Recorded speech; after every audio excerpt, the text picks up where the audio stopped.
주님의 기뻐하심을 따라 오늘도 소원하고 간구하는 기도마다 선한 응답이 여러분과 함께 하시기를 축복합니다. 아멘. 말씀의 제목 같이 나눕니다. 오직 주만 바라보나이다. 오직 주만 바라보나이다. 아멘. 신앙할 때 제일 중요한 게 있습니다. 믿음의 시선이 주님께 향하시기를 축복합니다. 아멘. 고난 중에 있을 때요, 무엇을 보느냐에 따라서 희망을 품기도 하고 절망 속에서 때로는 인생을 비관하거나 낭망에 떨어질 때도 있다는 것입니다. 오늘 이 시간 주의 말씀을 의지한 여러분의 기도가 풍성한 응답과 선한 증거로 함께할 수 있길 축복합니다. 아멘. 당장 응답이 더디온다 하여서 하나님께서 외면하심이 아니라 우리의 길을 여시는 계획 속에 모든 것이 움직이고 있다는 사실을 꼭 믿으시고 소망 중에 기도할 수 있기를 축복합니다. 아멘. 한 번 더 기도하고 한 번 더 매달리고 한 번 더 주를 향한 그 고백 속에 하나님의 역사하심을 반드시 경험할 줄로 믿습니다. 아멘. 그래서 우리의 시선이 누구와 동행하고 어디에 있느냐가 정말 중요하다는 것을 오늘 우리는 역대하 20장을 통해서 여호사밧의 기도를 통해서 또 한 번 우리가 만날 수 있다는 것입니다. 옛날 시골집에서 이제 이렇게 잔치를 하면요, 집에 음식을 많이 만듭니다. 전도 부치고 또 뭐 빈대떡도 하고 뭐 이렇게 음식을 잔뜩 만들고 하지요. 그리고 이제 막 떡매로 막 떡도 만들고 합니다. 지금은 막 사다 먹으면 다 되지만 과거에는 집에서 거의 잔치하면 집에서 음식 냄새가 펄펄 났죠. 그 음식 만들 때 제일 재밌는 게 뭐냐면 음식을 만들면 옆에 이제 그 남편들이 이렇게 쳐다봐요. 그러면 그거 이렇게 해가지고 이리 와봐요. 그래갖고 딱 집어가지고 입에다 막 이렇게 넣어준단 말입니다. 남자들은 그걸 잘 못해요. 그거 어디 한번 먹어봅시다. 이게 안 됩니다. 근데 제일 좋은 게 뭐냐면 아내가 옆에서 이리 와요 하고 입에 넣어줄 때는 그때는 괜찮아요. 뭐 잔치집에 가 뭐 결혼식장에 가서도 이리 와요 하고 주는 거는 그때는 참 괜찮게 먹는단 말입니다.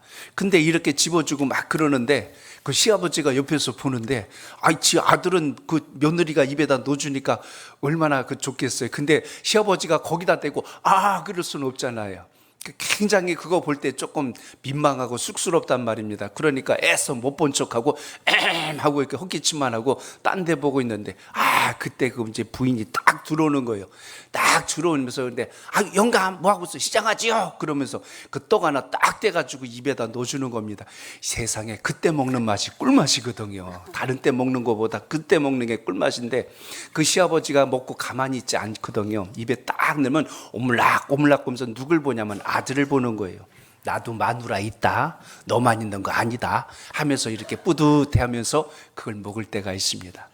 누군가 곁에 동행해주고 있고 함께하고 있다는 것이 때로는 위로가 되고 힘이 될 때가 있지 않습니까? 기도는 허공에다 대고 넋두리 하는 게 아니고 여러분의 기도를 들으시고 받아주시는 주님이 계신다는 것을 오늘 기억하며 그 믿음의 고백이 살아있기를 축복합니다. 아멘. 그래서 우리의 신앙 속에서 항상 기억할 것은 동행하시고 함께 하시고 우리를 일일이 굽어 살피시는 하나님의 은혜가 있다는 걸 기억하고 간구할 때 그 기도의 큰 능력이 함께함을 잊지 않길 바랍니다. 아멘. 지난주 우리가 부부 사랑주의를 맞고 해서 제가 이제 가정에 여러 가지 쓰이는 용어들이 있습니다. 이 여보라는 말이 있지 않습니까? 여보. 이게 지금 가장 가까이 있는 배우자를 부를 때 쓰는 호칭이기도 한데 그 뜻을 한문으로 보니까 보배와 같다는 뜻을 가지고 있습니다. 보배와 같은 사람, 그래서 항상 함께하는 사람을 이렇게 귀하게 여기는 것, 이렇게 우리가 표현할 수가 있습니다. 이 당신이란 말도 그래요. 내 몸과 같다는 뜻이고 또 젊은 세대들은 자기야 많이 그러죠. 이 자기야라는 의미의 한문의 의미도 납니다. 당신은 납니다. 이런 뜻입니다. 당신이랑 같은 뜻으로 쓰여지는 게 바로 그런 표현 속에 있다는 거죠. 그러니까 마누라라는 건 이제 어원이 여러 가지가 있지만 옛날에는 높은 사람들을 부를 때 마눌님이라고 이렇게 부르는데요. 아마 거기서 어원이 나오지 않았을까도 생각하는데 마주보고 누웠다 그래서 우리가 마누라라는 말을 이렇게 쓰기도 합니다. 또 우리가 좀 간혹 우리 이걸 좀 너무 천박하게 이해하는데 옆편내란 말을 좀 우리가 좀 이렇게 격화시킨 표현처럼 생각해요. 근데 옆에 누워있는 사람을 우리가 옆편내라고 이렇게 통상 이야기하는 걸 보면 같이 한다는 게 인생을 살면 살수록 왜 귀한가 이렇게 우리가 떠올리게 됩니다. 그런데 글을 읽다 보니까 이런 표현들을 보고 제가 조금 마음이 무거웠어요. 남편이란 말 있지 않습니까? 남편, 배우자를 지칭하는 편인데 누구는 이렇게 해석을 해요. 남의 편이라고 해석해요. 내 편이 돼야 되는데 남의 편이 돼서 왜 그럴까 봤더니 같이 살아보니까 그렇대요. 무슨 생각을 가졌냐면 집에 두니까 맨날 근심덩어리래요. 그래서 힘들다고 그러고, 그래서 때로는 안쓰러워서 데리고 나갔더니 짐덩어리가 된다고 그렇게 또 이야기하는 분도 있습니다. 그래서 또 어떤 때는 마주 앉혀놨더니 보면 볼수록 왼수덩어리, 이렇게 봐니까 또 마음이 상해서 안 된다는 이야기하고, 또 혼자 내보내니까 같이 있으면 왼수덩어리니까 혼자 내보내니까 그 다음에는 이제 사고덩어리에 일만 치고 들어온다고. 근데 여러분, 이렇게 보일진 몰라도 믿음 안에 살고 함께 오래 은혜 안에서 살다 보니까 그 같이 있던 사람 살다 보니 그것이 왼수덩어리가 아니고 그래도 복덩이다라는 것을 인생을 오래 살다 보면 알게 된다고 느꼈으면 좋겠어. 제 소원입니다. 그러니까 여러분, 가정 살 때 복동이라고 여기는 은혜가 있길 축복합니다. 아멘. 믿음의 복동이가 됩시다. 한번 인사합니다. 시작. 믿음의 복동이가 됩시다. 아멘. 근심덩어리 되지 말고, 짐덩어리 되지 말고, 그리고 사고덩어리 되지 말고 복덩어리가 되는 은혜가 여러분의 삶 속에도 함께 하시길 바랍니다. 아멘. 신앙생활 하다 보니까 홀로 걷는 광야길이 아니고 그 길에 여호와 하나님께서 지키시고 보호하심이 있다는 걸 생각하면 얼마나 은혜가 되고 감사가 되는지, 오늘 본문에 보면 여호사밧이 그 기도를 드리고 있는 거예요. 민족의 큰 위기가 다가왔을 때 여호사밧은 즉시 하나님 앞에 내가 무슨 큰 죄를 지었을까를 빨리 깨닫고 회개와 함께 주님께 은혜를 구하는 기도가 오늘 이 20장에 나와 있습니다. 오늘 20장 말씀에 보면 유대 땅의 왕이었던 여호사밧 왕이 있는데요, 하나님의 은혜로 살아왔던 왕이긴 한데 그의 신앙에서 가장 실수했던 것이 하나 뭐냐면 북이스라엘의 아합 왕이랑 손잡은 거예요. 이게 지금 여호사밧에게는 아주 치명적인 결점이 됩니다. 그래서 북이스라엘의 우상을 남유다에 받아들이는 그와 같은 역할을 함으로 인해서 남유다가 우상을 숭배하는 큰 어떤 원인을 제공하는 역할을 여호사밧이 하게 되죠. 그래서 그의 아버지였던 아사왕의 믿음을 잘 계승해서 무려 25년 동안 잘 나라를 통치하면서 하나님 뜻대로 간 것까지는 참 좋았는데, 그래서 이 말씀 앞으로 쭉 보면 역대상 17장에도 보면 우상을 섬기던 산당을 제거도 했고 아세라 목상을 제거도 했고, 요즘 말로 하면 신앙 개혁을 위해서 상당히 노력한 왕입니다. 그런데 그렇게 열심을 했던 그가 결국 하나님 앞에 온전함을 붙들지 못한 아합 왕과 함께 손을 잡고 결탁하여서 함께 했던 것이 하나님 보실 때 아름답지 못했습니다. 그래서 오늘 20장에 보면 하나님께서 징계 방법으로 어떻게 하셨냐면, 여기 보니까 1절에 모압 자손, 암몬 자손, 그리고 마온 사람들이 연합해서 지금 여호사밧을 치는 일이 생기는 거예요. 세 족속이 하나가 되어서 여호사밧을 치려고 했을 때 여호사밧이 하나님 앞에 엎드려서 그 잘못을 회개하며 은혜를 구하는 내용이 오늘 본문 속에 전체적인 흐름을 갖고 있습니다.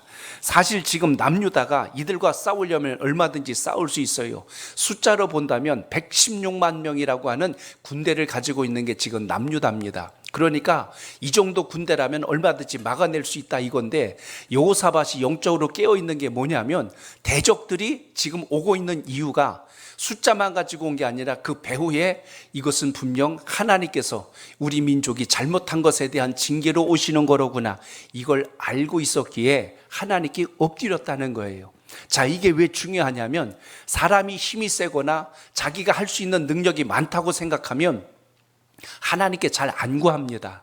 내가 가진 힘을 가지고 어떻게 해보려고 하는 생각이 굉장히 많아요.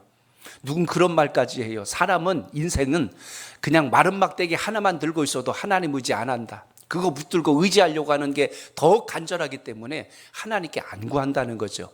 여호사밧도 자기 군사력만 생각하면 얼마든지 싸울 수 있는데 여호사밧은 뭘 알았냐면 하나님의 섭리를 안 거예요.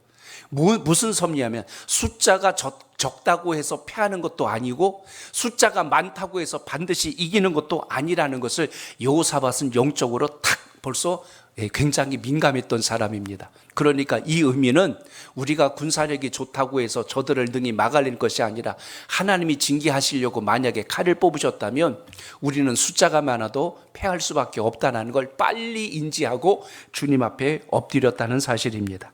그래서 죄는 반드시 뭐가 따라와요? 하나님의 징계가 따라온다는 사실을 오늘 여호사밧은 누구보다 잘 아는, 왜 잘하냐면 하나님의 은혜를 알고 아버지 때로부터 받았던 신앙의 중심을 알기에 그는 하나님 앞에 온전함이 왜 중요한가를 누구보다 잘 아는 인생이었다는 겁니다.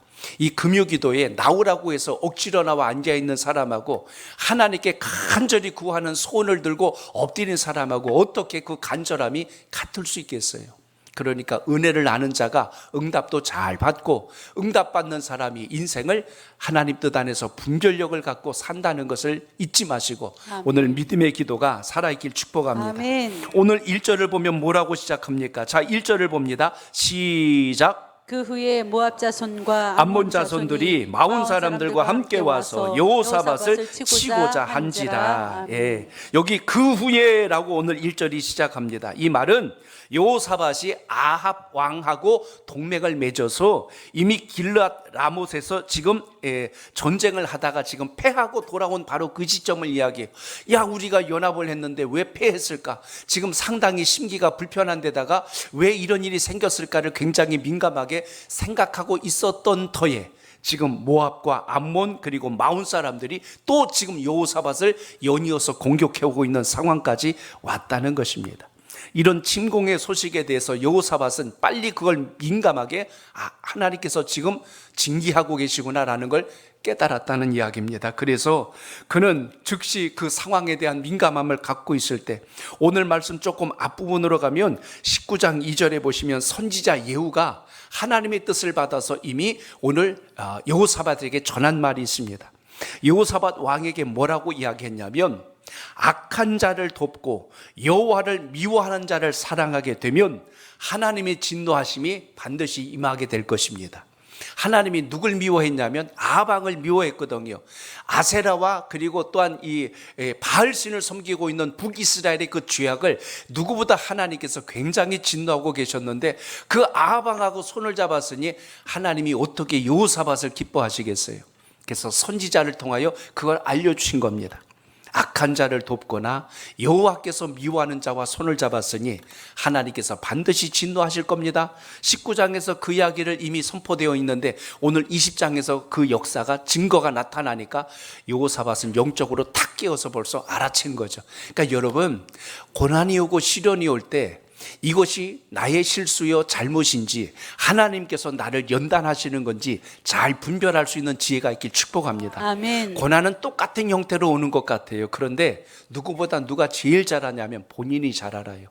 옆에서 이래라 저래라 100번 말하는 것보다 본인 스스로 이것이 하나님께서 나에게 이걸 깨닫게 하시는구나 라는 지혜를 가질 때 그 위기에서 하나님의 뜻을 발견할 수 있다는 것 잊지 않길 바랍니다. 아멘. 오늘 그래서 이 시간 기도하고 간구할 때 하나님께서 여러분을 이끄시는 인생의 방향 속에서 조금 잘 나간다고 해서 목에 힘을 주거나 조금 힘들고 어렵다고 해서 낙심하고 절망 속에 떨어질 것이 아니라 주님의 뜻을 찾으려고 하는 믿음의 지혜가 여러분 삶 속에 있기를 바랍니다. 그러니까 여호사밧은 지금 선지자 예후로부터 책망을 듣고 하나님 앞에 지금 내가 어떻게 해야 될까를 찾다가 오늘 20장에 보면 그것을 가지고 하나님 앞에 엎드렸다는 것, 이게 지금 여호사밧에게 있어서 굉장히 귀하다는 사실을 우리가 주목하게 됩니다. 그래서 오늘 말씀에서 우리가 기억해야 될 것은 여호사밧이 어떤 자세를 가졌는가 보니까요. 여러분 3절 한번 볼까요? 3절에 보면 이런 말씀이 나옵니다. 시작. 여호사밧이 두려워하여 여호와께로 낯을 향하여 간구하고 온 유다 백성에게 금식하라 공포하며. 아멘. 거기 보면 여호사밧이 두려워하여라는 말이 나와요. 그러니까 하나님의 사람은 주님의 사인에 대해서 민감할 줄 아는 영적인 지혜가 반드시 있어야 한다는 것 잊지 않길 축복합니다. 아멘. 그러니까 신앙과 믿음 안에서 우리가 오늘 이 시간도 기도할 때 하나님 앞에 우리의 교만했던 모든 생각들을 내려놓고 주님 뜻 안에서 믿음을 따라 순종하게 하옵소서. 아멘. 이 고백이 살아있기를 축복합니다. 아멘. 그게 우리가 믿음 안에서 사는 길이요 하나님의 영광을 이루는 역사라는 것을 오늘도 기억하시길 축복합니다. 아멘. 그래서 오늘 여호사밧이 외쳤던 것 중에 가장 귀한 게 있다면 이따 우리가 다시 한번 보겠지만 12절에 나는 오직 여호와만 보겠다는 간절한 고백이 그의 마음속에 있었다는 거죠. 우리 12절을 한번 읽어보실까요? 12절입니다. 시작. 우리 하나님이여 그들을 징벌하지 아니하시나이까. 우리를 치러 오는 이 큰 무리를 우리가 대적할 능력이 없고 어떻게 할 줄도 알지 못하고 오직 주만 바라보나이다 하고. 아멘. 그래서 우리가 인생을 사는 모든 방법과 원리들이 내가 알고 있는 지식, 내가 알고 있는 경험, 내가 하고 있는 상식에 근거한 것보다 더 귀한 것은 하나님의 뜻을 우선할 수 있는 믿음의 분별이 여러분 속에 있기를 바랍니다. 아멘. 그래서 오늘 말씀 속에서 기억할 것은 위기를 만난 성도는 항상 그 시선이 누구를 향해야 된다? 주님을 향해야 된다는 겁니다. 한번 아멘. 따라합니다. 위기를 만난 성도는 시선이 중요합니다. 시선이 중요합니다. 아멘. 아멘. 여러분의 시선이 주님 앞에 온전하게 살아있기를 주의 이름으로 축복합니다. 아멘. 그럴 때 우리에게 길을 여시는 주님을 경험하게 된다는 거예요. 그러니까 여호사밧은 대적의 숫자가 얼마나 되느냐를 본 것이 아니라 뭘 봤다는 거죠? 오직 하나님만 바라보았다고 오늘 고백한 것을 잘 주목하셔야 됩니다. 우리 삶 가운데 문제를 만나고 환난을 만나고 시련을 만나면 그것만 바라보고 있다가 낙심하고 넘어질 때가 너무 많다는 거죠. 이스라엘 백성들이 애굽을 떠나서 광야를 지나다가 첫 번째 만난 게 홍해입니다. 그때 그들의 입에서 나온 말이 뭐예요? 내가 이럴 줄 알았다는 겁니다. 애굽에 그냥 있는 게 좋을 뻔했는데 괜히 여기까지 나와가지고 저 바로의 군대들이 우리를 추격해서 우리를 모두 잡아 죽일 터인데 우리가 무덤이 없어서 여기까지 와서 개죽음을 당하냐 하고 모세를 원망합니다. 그러니까 이스라엘 백성들은 뭘 보고 있는 거예요? 하나님께서 열재앙을 내리고 여기까지 이끌어 주셨다는 것은 생각도 안 하고 뒤에서 쳐들어오고 있는 바로의 군대만 보고 있었고 앞에 홍해만 바라보고 있는 겁니다. 그러면 어떤 현상이 날까요? 야, 바로의 군대가 몇 명이나 우리를 추격해 오냐? 아마 그 숫자 세고 있었을 겁니다. 홍해 앞에 딱 있습니다. 야, 이게 개울이면 건너갈 텐데 이거 얼마나 깊을까? 우리 여기 빠지면 다 빠져 죽을 텐데 큰일 났다. 아마 그 생각으로 꽉 차 있는 것이 이스라엘 백성들의 모습이에요. 요수아와 같이 요단강을 건너가서 첫 번째 여리고성을 만납니다. 그때도 하나님께서 요수아에게 주신 말씀이 뭐예요? 너희들 아무 소리 하지 말고 매일같이 그 성 한 바퀴씩 7일간 돌고 마지막 7번째 날은 7바퀴를 돌고 일제히 함성을 질러라라고 이렇게 이야기했습니다. 만약 그 이스라엘 백성들이 그 입을 열어갖고 야, 이 여리고성은 어마어마하게 크다, 이 성벽이 얼마나 두껍냐, 당시 성벽은 하나로 돼 있지 않고 이중으로 돼 있어요. 그래서 저기 들어오면 그 사이길로 들어올 때 그들을 공격할 만큼 아주 흔히들 말하는 초롱성이라고 이야기하죠. 그 견고한 성만 생각하면 아이고야, 이 성을 우리가 어떻게 허무냐 하고 아마 서로들 이야기 주고받다가 그 말만 묵상하다가 진에 빠졌을 겁니다. 그런데 하나님께서 주신 말씀을 가만히 보면 오늘 모세를 통해서 주신 말씀도 뭐예요? 너희들은 가만히 있어 하나님께서 어떻게 하시는지 보라고 하지 않습니까? 뭘 보라는 거예요? 하나님께 시선을 두라는 이야기입니다. 아멘. 여리고성을 돌 때도 쓸데없이 입 놀리지 말고 하나님께서 하시는 대로 그냥 순종하고 가라고 말씀했을 때 내 눈앞에 놓여있는 어떤 역경과 고난도 결코 우리를 삼키게 내버려 두지 않는다는 것을 잊지 않길 바랍니다. 아멘. 다윗이 골리앗을 만났을 때 어이구야, 저 키가 3m가 넘네, 세상에 저 갑옷을 보니까 60kg가 넘는 걸 하고 있네, 저 투구를 보니까 세상에 바위가 떨어져도 안 깨지겠네, 야, 저 칼과 창을 보니까 나는 한 칼에 죽겠네, 이런 소리 한마디도 안 했어요. 오로지 다윗은 만군의 여호와의 이름으로 내가 너에게 간다, 이 고백을 한 것이 다윗입니다. 그러니까 아멘. 믿음의 사람들의 공통된 고백은 눈앞에 있는 환경이나 여건을 가지고 판단하고 낙심한 게 아니고 하나님께서 하실 것을 믿고 끝까지 신뢰하며 갔다는 것을 오늘도 기억하고 기도하시길 바랍니다. 아멘. 오늘 이 귀한 밤에 나오셨을 때 여러분 각 가정마다 기도 제목이 있을 거예요. 당장 생각해 보면 답이 안 나오고 해결될 수 없는 힘든 일로 인하여서 기도 소리조차 낼 수 없을 만큼 탄식과 한숨이 나올 수도 있을 겁니다. 그런데 하나님 아시지요? 제 형편과 여건은 이러하지만 제가 오늘 주님을 바라보고 주님을 의지하고 하나님의 행하심을 신뢰합니다 라고 하는 이 전적인 신뢰 기도가 살아있을 때 주의 영광이 함께함을 잊지 않길 바랍니다. 아멘. 그래서 오늘 여호사밧이 뭐라고 그랬어요? 우리의 하나님이요 그들을 징벌하지 아니하시나이까? 저 대적들을 막으시는 분이 주님이 아니십니까? 우리를 치러 오는 이 큰 무리를 우리가 대적할 능력이 없고 어떻게 할 줄 모르오니 이제 우리는 오직 주님만 바라보겠습니다 하고 이렇게 기도를 시작했다는 사실입니다. 그렇기 때문에 서두에 말씀드린 대로 이미 오늘 역대하 17장쯤에 보면 유다의 군대들도 만만치 않아요. 엄청난 숫자를 가지고 있었지만 여호사밧은 뭘 알았어요? 하나님의 섭리를 아는 겁니다. 숫자가 많다고 우리가 이기는 게 아니다라는 걸 여호사밧은 너무나 명확히 알기 때문에 하나님을 전적으로 신뢰했다는 것입니다. 그래서 오늘 본문을 조금 더 지나가 볼까요? 15절에 보면 이런 말씀이 나옵니다. 오늘 본문 15절입니다. 시작. 야시엘이 이르되 온 유다와 예루살렘 주민과 여호사밧 왕이여 들을지어다. 여호와께서 이같이 너희에게 말씀하시기를 너희는 이 큰 무리로 말미암아 두려워하거나 놀라지 말라. 이 전쟁은 너희에게 속한 것이 아니요 하나님께 속한 것이다. 아멘. 자, 여러분, 전쟁이 누구에게 속했대요? 하나님께 속해 있다. 아멘. 그래서 하나님은 전쟁터에 나갈 때 그들을 너희 손에 붙였느니라. 아멘. 그들을 너희 손에 넘겼느니라. 아멘. 이것은 이미 전쟁의 끝을 하나님이 아시고 있다는 뜻과 동일합니다. 그래서 오늘도 여러분 우리의 기도와 간구 속에서 하나님의 행하심을 전적으로 신뢰하고 구하는 은혜가 있기를 축복합니다. 아멘. 다윗이 골리앗과 싸울 때도 마찬가지예요. 사무엘상서 17장 47절에 보니까 거기 이런 말씀이 나옵니다. 같이 봅니다. 시작. 또 여호와의 구원하심이 칼과 창에 있지 아니함을 이 무리에게 알게 하리라. 전쟁은 여호와께 속한 것인즉 그가 너희를 우리 손에 넘기셨느냐. 아멘. 골리앗 앞에 섰던 다윗이 오늘 이런 고백을 하고 있다는 사실을 본다면 오늘 우리의 기도와 간구도 마찬가지라는 거예요. 각자가 겪고 있는 인생의 무게는 다를 겁니다. 그 짐의 크기도 다 다를 거예요. 다른 사람이 지고 있는 것보다 내가 크기로 보면 작을지라도 그 사람의 짐보다 내 고난이 더 큽니다.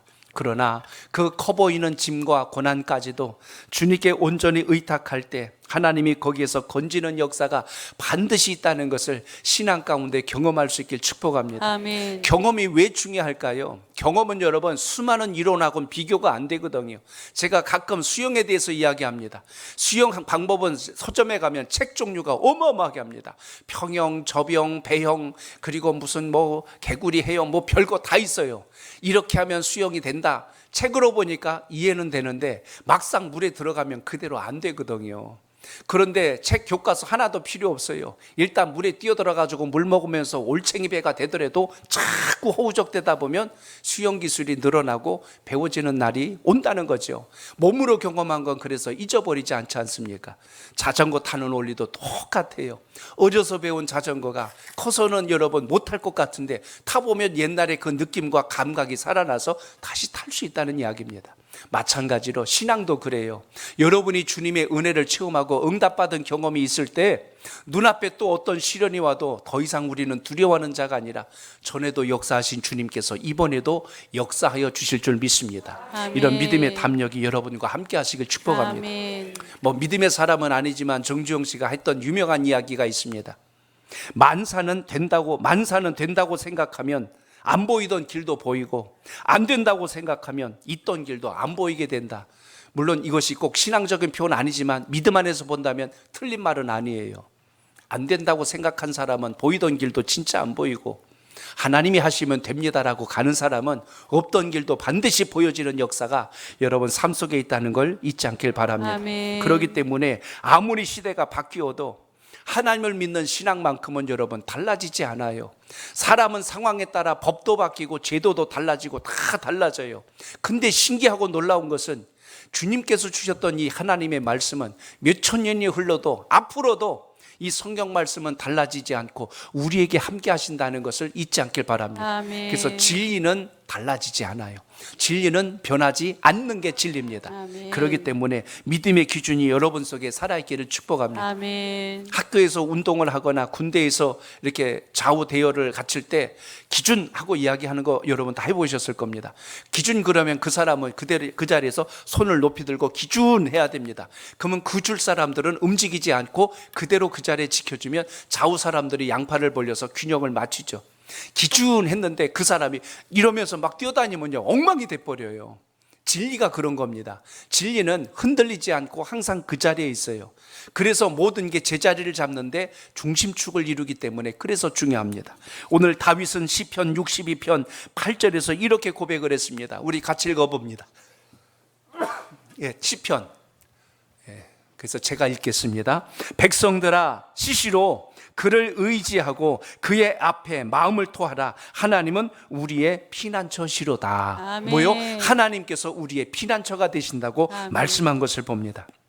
아무리 위기에 처하고 그리고 곤란한 문제를 직면했을지라도 하나님께서 주신 것을 바로 보고 믿음의 자리에 설 때 우리는 살 길을 만나고 그 길을 향해서 갈 수 있다는 것을 오늘도 기억하시길 바랍니다. 아멘. 내 인생의 최고의 길, 내 인생의 최고의 방법, 그것은 하나님이 주신 것을 붙드는 것이다. 오늘 아멘. 이 시간 그와 같은 확증을 가지고 소원하는 은혜가 있기를 축복합니다. 아멘. 이론과 지식이 아니라 경험할 수 있는 신앙의 역사. 이 금요기도회가 참 좋은 것은 여러분 그렇게 주님께 부르짖고 기도해서 그 주님을 만날 수 있는 기회이기 때문에 여러분에게 있어서 너무나 소중한 만남의 시간이 된다는 걸 잊지 않길 바랍니다. 아멘. 오늘 소원하고 기도하였으면 일하시는 주님에 대한 기대가 여러분의 마음속에 살아있기를 축복합니다. 아멘. 또 한 가지, 그래서 위기를 만날 때 어떻게 하라는 거예요? 하나님을 경험해야 된다는 사실입니다. 한번 따라합니다. 위기를 만날 때 위기를 만날 하나님을 때 경험해야 합니다. 하나님을 경험해야 합니다. 오래된 이야기지만 C.S. 루이스가 남겼던 유명한 말 중에 하나가 이겁니다. 고난은 우리를 향한 하나님의 확성기다라는 말입니다. 그리고 이런 말도 들어보셨을 거예요. 하나님은 축복을 고난의 보자기에 싸서 우리에게 안겨주신다라는 말도 있습니다. 고난을 생각하면 누구나 좋아할 사람이 없어요. 그런데 그 고난의 보자기를 풀어봤더니 그 안에 축복이 담겨 있다고 했습니다. 마찬가지로 내 인생에 고난이 오고 시련이 왔을 때 그때가 내가 끝장난 인생이 아니라 그때 우리가 정신이 번쩍 들어서 누굴 향해요? 하나님을 찾는 기회가 되기 때문에 그래서 루이스는 이야기한 겁니다. 하나님의 확성기다라는 말을 그래서 했다는 것입니다. 정신을 차리고 이제 나를 바라봐라 라고 하는 사인이에요. 평상시에는 몰랐는데 늘 주님 말씀하고 계셨는데 못 알아들었어요. 그런데 시련이 오고 고난이 오니까 그때서야 주님의 뜻이 이거였구나라고 비로소 찾게 되는 역사가 시작되었다는 것입니다. 그러니까 고난과 어려움을 좋아할 사람 없어요. 누구나 이걸 만나면 다 아프고 힘듭니다. 그러나 세상에 빼앗겼던 우리의 마음이 다시 주님을 향하게 되고 세상을 향하여 빼앗겼던 우리의 시선이 다시 주님을 향하게 된다는 것을 기억한다면 그 믿음 속에서 주님 주신 걸 붙드는 역사가 있기를 바랍니다. 아멘. 오늘 여호사밧 왕이 그런 거예요. 고난이 오고 시련이 오니까 누굴 찾는 거예요? 하나님 앞에 그 마음을 아뢰며 주를 향하게 되는데 그 주님을 향했던 여호사밧과 이스라엘 백성들의 행동이 오늘 본문 속에 조목조목 드러납니다. 5절에 보니까 이런 말씀이 나옵니다. 여러분 5절을 읽습니다. 오늘 본문 5절입니다. 시작. 여호사밧이 여호와의 전 새 셋들 뜰 앞에서 앞에서 유다와 예루살렘의 회중 가운데 서서 아멘. 아멘. 위기가 오니까 여호사밧이 이스라엘 백성들과 어디에 모였대요? 유다와 예루살렘의 회중 가운데 서서 지금 그들이 시련이 오고 고난이 오자 여호와의 전에서 모두가 하나로 모였더라라고 이야기합니다. 그러니까 고난이 올 때, 시련이 올 때 믿음의 공동체가 하나로 똘똘 뭉쳐서 주님께 마음을 둘 때 그때 하나님의 일하심을 경험하게 된다는 것을 잊지 않길 바랍니다. 교회 공동체는 바로 그겁니다. 우리 인생의 문제를 해결할 수 있는 구원의 장소가 되고 내 인생의 답답함이 주님의 뜻을 발견할 수 있는 소중한 기회가 되기 때문에 모이기를 힘쓰는 역사가 있기를 축복합니다. 아멘. 구약에는 성전이라고 말하지만 오늘날 이제 교회 교회 개념은 하나님을 나의 주로 고백하는 예수 그리스도로 구원받은 믿음의 공동체가 모여있는 이곳이, 여러분이 기도와 소원을 들고 모인 이곳이 주님께서 여러분을 교회로 불러주셨다는 것을 기억하시길 바랍니다. 아멘. 그래서 이렇게 모인 자들의 고백을 누가 받으신다고요? 우리 주님께서 받으시고 역사한다는 것입니다. 인생은 그래서 요람에서 무덤까지 주님과 동행하는 인생이 그래서 복되다는 겁니다. 태어날 때 주 안에서 감사할 줄 알고, 성장하면서 그 길 하나하나 열릴 때마다 주님께 감사할 줄 알고, 내 인생의 마지막 순간이 왔을 때 주님 품에 안기는 것에 대한 감사한 고백을 가지고 주님께 향할 수 있는 삶, 이게 주 안에서 얼마나 복되고 귀합니까? 그렇기 때문에 성경을 통해서 기억해야 될 것은, 교회는 주님의 핏값을 주고 산 곳이라는 것을 기억하시길 바랍니다. 그러니까 여러분, 이 우리의 모인 이 교회 공동체는 우리가 주님 안에서 얼마나 보배로운 자로 만났는가를 항상 기억할 수 있어야 된다는 것입니다.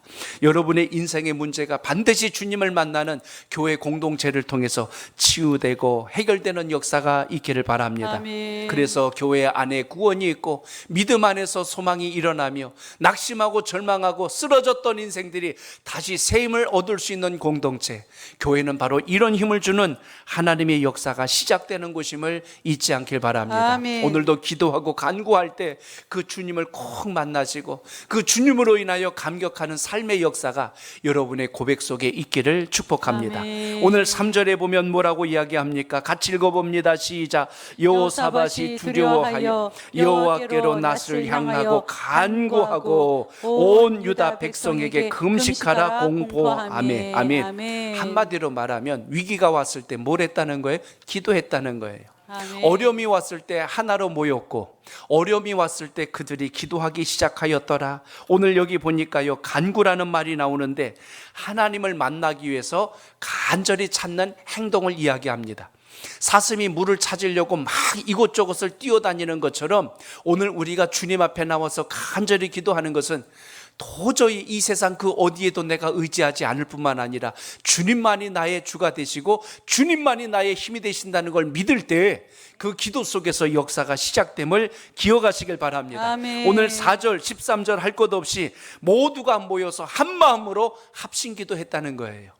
그래서 지금 한국 교회가 그래도 희망이 있다는 것은 금요기도회가 꺼지지 않았다는 거예요. 아멘. 새벽 제단이 꺼지지 않았다는 아멘. 거예요. 기도하는 민족은 망하지 않고 아멘. 기도하는 백성이 있는 나라는 결코 하나님의 은혜가 떠나지 않음을 잊지 않길 바랍니다. 아멘. 그래서 여러분의 평생의 신앙의 기도 생명줄이 그 기도의 불꽃이 꺼지지 않기를 바랍니다. 아멘. 오늘 7절을 보십시오. 거기 말씀합니다. 시작. 우리 하나님이여, 전에 이 땅 주민을 주의 백성 이스라엘 앞에서 쫓아내시고 그 땅을 주께서 사랑하시는 아브라함의 자손에게 영원히 주지 아니하셨나이까. 아멘. 아멘. 언약을 지키시는 하나님을 의지하고 기도하는 거예요. 하나님, 주의 백성들에게 은혜를 약속해 주시고 하나님의 백성들을 존귀하게 하시겠다고 하지 않습니까? 그래서 제가 주님께 은혜를 구하며 긍휼함을 구하며 불쌍히 여겨줄 것을 구하며 주님께 엎드려 싸우니 이 간구를 받아 주옵소서. 이렇게 주님의 마음을 움직일 수 있는 기도가 여러분 속에 살아있기를 주의 이름으로 축복합니다. 아멘. 그래서 제가 오직 주만 바라봅니다라고 오늘 여호사밧의 이 기도를 우리가 봅니다. 인생이 실수하고 잘못하고 허물이 있을지라도 주님, 제가 주를 바라봅니다. 다윗이 인생에 큰 오점을 남겼을 때도 침상이 젖도록 눈물로 기도하며 은혜를 구했던 것처럼 하나님 앞에 엎드리고 자복하고 회개하며 주의 섭리를 기다리는 자에게는 하나님께서 축복의 길을 열어주신다는 것을 잊지 않길 바랍니다. 아멘. 6절을 보세요. 6절이 말씀합니다. 시작. 이르되 우리 조상들의 하나님 여호와여, 주는 하늘에서 하나님이 아니시나이까 이방 사람들의 모든 나라를 다스리지 아니하시나이까. 주의 손에 권세와 능력이 있사오니 능히 주와 맞설 사람이 없나이다. 아멘. 주의 권능이 너무나 크시오니 주여 우리를 불쌍히 여기시고 은혜를 베풀어 달라고 지금 기도합니다. 그러니까 여러분, 이 20장을 잘 보시면 하나님 앞에 여호사밧이 어떤 마음을 가지고 기도했는지를 알게 된다는 거죠. 죄 중에 있을지라도, 비록 아합과 결탁하고 동맹을 맺어서 잠시 실족한 길을 걸어갔을지라도 오늘 끝까지 주님의 소망을 구했던 오늘 여호사밧은 하나님이 그를 내치지 않으세요. 버리지 않으세요. 진노하셨다가도 다시 사랑의 손을 내밀어서 유다 백성들을 살려내시고 이 민족을 다시 붙들어 주시는 것을 봅니다. 그러나 북이스라엘의 아방을 보세요. 돌이킬 줄 모르고 회개할 줄 모르고 끝까지 자기 고집으로 가다가 비참한 최후를 맞지 않습니까? 그렇기 때문에 하나님의 사람들은 위기를 만났을 때 오늘 이 본문에서 지혜를 얻어야 됩니다. 모이기를 힘써서 주님을 향했고 또 한 가지 기도하기를 힘썼다는 사실. 그런데 그들이 모여서 뭐 했다고 하냐면 오늘 말씀 조금 지나니까 18절에 이런 말씀이 나옵니다. 자, 18절 보세요. 시작. 여호사밧이 몸을 굽혀 얼굴을 땅에 대니 온 유다와 예루살렘 주민들도 여호와 앞에 엎드려 여호와께 경배하고 아멘. 아멘. 하나님께 경배를 드렸대요. 땅에 납작 엎드려 조아리며. 이 경배가 오늘로 말하면 예배입니다. 주님 앞에 나를 납작 엎드려서 주님을 섬기고 주님을 높이고 주님 뜻 앞에 서는 겁니다. 우리가 예배를 드릴 때 은혜 받는 것은 마땅히 우리가 누릴 수 있는 하나님의 축복일 것입니다. 그런데 예배는 우리가 하나님 앞에 영광을 돌리는 자리라는 것을 기억하시길 바랍니다. 아멘. 그로 인하여서 은총을 베푸시는 주님 안에 거하는 것, 이게 얼마나 귀합니까? 그래서 19절까지 보시면 거기 후반절에 이런 말씀이 나와요. 심히 큰 소리로 이스라엘 하나님 여호와를 찬송하니라. 아멘. 자, 이 말씀을 전체적으로 본다면 모여서 함께 기도하고 하나님께 경배하고 하나님께 찬송을 했다고 오늘 말씀합니다. 내 인생에 위기가 오면 이제 방법을 우리가 발견한 겁니다. 아, 그렇구나. 위기가 왔다고 낙심할 것이 아니라 주님 앞에 엎드려 기도하고 하나님 앞에 은혜를 간절히 구하는 믿음의 자세를 가질 때 하나님이 우리를 살리시는구나. 믿음의 시선이 주님 앞에 있기를 축복합니다. 아멘. 끝으로 한 가지만 더 말씀드립니다. 오늘 14절 같이 읽어봅니다. 시작. 여호와의 영이 회중 가운데에서 레위 사람 야시엘에게 임하셨으니 그는 아삽 자손 마띠아의 현손이요 여이엘의 증손이요 분하야의 손자요 스가라의 아들이더라. 아멘. 오늘 여러분의 마음과 중심이 오직 여호와 하나님만을 향할 수 있길 바랍니다. 아멘. 위기 속에서도 주를 바라보는 게 그래서 축복이라고 하는 거예요. 하나님을 바라본 자의 결과에 대해서 오늘 이 다음 절부터 쭉 소개가 되어 있는데 하나님이 이제 어떻게 하시겠다고 했냐면 너희를 들어서 내가 다시 대적들을 막아주리라 라고 오늘 하나님께서 말씀하시는데요. 놀라운 것은 이스라엘의 그 군대를 통해서 막아주신 게 아니라 하나님의 방법으로 막아주신대요. 이게 여러분 귀한 일입니다. 만약 지금 이스라엘이 또한 조직되어 있는 116만 명의 군대가 가서 싸워 이겼다면 우리가 싸워 이겼다고 할 수도 있을 겁니다. 그런데 하나님은 이들의 군대를 전혀 사용하지 않고 대적들을 막아주시는 이야기가 오늘 이 20장 후반절에 나옵니다. 놀라운 일은 오늘 이 고백이 왜 중요하냐면 여기 야시엘이라는 인물이 나옵니다. 레위 사람인데요, 성전에서 일하는 자입니다. 하나님의 신이 감동되어서 지금 선포하는 내용이 그 이후에 쭉 나옵니다. 14절 이후에 보면 15절에 보면 전쟁은 여호와께 속하였느니라 라고 선포하고요, 16절에 보면 너희는 마주 내려가라 라는 말씀을 합니다. 이 말은 너희는 그냥 행군만 하래요. 진행만 하래요. 전진만 하래요. 그들과 굳이 싸우려고 하지 말고 가기만 하래요. 그러면 어떻게 하신다고 했냐면 17절에 보니까 여호와의 구원을 너희가 보리라. 이 말은 하나님께서 대적들을 막아주시는 것을 너희가 그 눈으로 보게 될 것이다. 그러니까 오늘 이 싸움은 놀라운 일이 벌어지는데요, 그 적들이 막 몰려왔다가 지금 유다의 군대들과 서로 대면하고 있는데 희한한 일이 벌어지는 거예요. 그들이 오다가 서로 자기 편들을 찌르고 죽이면서 자멸해버리는 상황이 발생합니다. 그러니까 이게 여러분 또 한 번의 놀라운 사건이에요. 하나님이 역사하시니까 이스라엘 군대는 칼 한 번 쓰지 않고 적들이 스스로 자멸하게 만드는 일을 보여준 겁니다. 누구의 기도로부터 출발한 거예요? 여호사밧 왕의 그 간절한 참회 기도가 민족의 위기를 다시 건져내는 역사로 일으켜 주었다는 것입니다. 오늘 이 귀한 밤 여러분이 기도할 때 가장 가깝게는 여러분의 가정을 살리시고 넓게는 여러분 우리 민족을, 더 크게는 하나님의 나라를 세우는 역사가 이 한국교회 오늘 이렇게 깨워 기도하는 주의 백성들의 기도에서 시작된다는 걸 잊지 않길 바랍니다. 아멘. 여러분의 가정을 누가 살려요? 돈 벌어오면 가장이 살린다고도 할 수 있을 겁니다. 그런데 그 모든 것을 섭리하는 것은 주님 앞에 뜻을 구하고 엎드린 심령들을 통해서 하나님의 보호하심과 지켜주심이 역사됨을 잊지 않길 바랍니다. 아멘. 그러니까 오늘 말씀을 쭉 따라가다 보면 유다 백성들은 전혀 칼 하나 들지 않습니다. 싸우지 않아요. 하나님이 역사하는데 오늘 이 장면이 마치 무엇과 같으냐면 사사기에 보시면 여러분 미디안 족속들이 이스라엘을 공격해 올 때 그때 기드온이 사사로 쓰임을 받습니다. 그런데 그때도 기드온이 그때 싸우려고 나왔던 군대가 최종 몇 명이었어요? 300명이었어요. 그것도 무기가 좋으냐? 그렇지 않아요. 항아리 들고 횃불 들고 나팔 들고 갔어요. 이게 싸우자는 건지 무슨 이거 뭐 밤에 불꽃놀이 하자는 건지 알 수도 없는 상황이 벌어졌는데 항아리를 깨고 횃불을 높이 들자 기드온의 칼이여 하고 소리를 질렀더니 그들이 어떤 일이 벌어졌냐면 서로 찌르며 죽이는 일이 벌어진 거예요. 그러니까 이와 유사한 사건이 오늘 여기 여호사밧 때도 일어났다는 사실을 봅니다. 대적이 여러분을 공격하러 왔다가 서로 자멸해버리는 역사가 일어난다는 사실을 오늘 말씀이 우리에게 보여주었습니다.